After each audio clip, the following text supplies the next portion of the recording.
Conductive versus dissipative. Does it matter? Conductive and static dissipative are technical terms used to describe how quickly or slowly an electrical charge will flow across the surface or through the thickness of a material.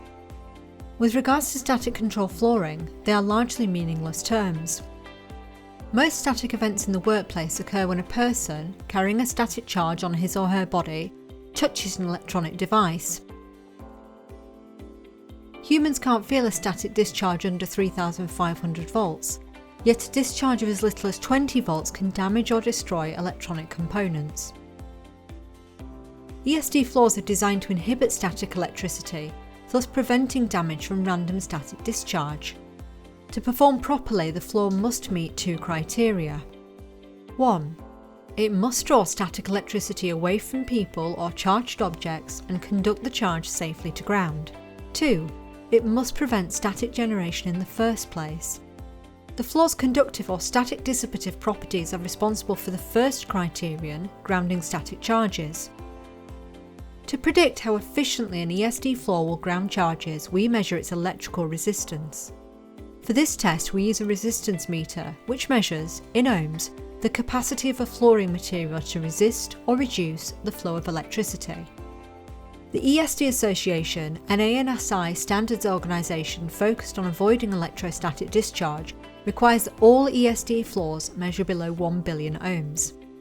Today, industry consensus is that a floor should never be too conductive, nor so highly dissipative that it cannot bleed static charges as quickly as they're generated. Some marketers insist, incorrectly, that the performance of a highly conductive floor is superior to floors with less conductivity, or vice versa. This combination of misinformation and a lack of technical knowledge at the specifier level has created a meaningless controversy about the advantages and pitfalls of conductive versus static dissipative floors. The truth is, to simply discharge static to ground, neither range is better than the other. To comply with industry standards, all that matters is that electrical resistance measures under 1 × 10⁹. The safest, best performing ESD floors fall somewhere in the middle of this range. Why? Because at the lowest point, 2.5 × 10⁴, electricity may flow too quickly. Electrical currents seek the easiest path to ground. In the unlikely event that a person on an overly conductive floor accidentally became part of a live electrical circuit, he or she could possibly be exposed to a dangerous electrical current. At the highest point in the range, 1 × 10⁹, charges that come into contact with the floor may bleed from its surface too slowly to prevent damage from random static events. The goal is to find a floor that falls within the ideal range, what we call the sweet spot. That is, between 1 × 10⁵ and 1 × 10⁸. Any flooring material within this range meets current industry standards and will safely and effectively discharge static to ground.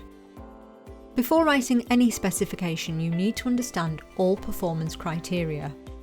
As we said at the beginning, the floor must perform two important functions. The second is that the floor must prevent static electricity in the first place.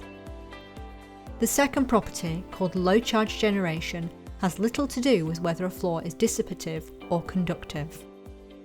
To be sure your new floor will control static and prevent damage from random static discharge, it's crucial to measure two parameters: resistance and walking body voltage. StaticWorks produces static control flooring products that protect sensitive electronic components from harm caused by electrostatic discharge, ESD. To learn more about preventing static electricity, call or visit our website.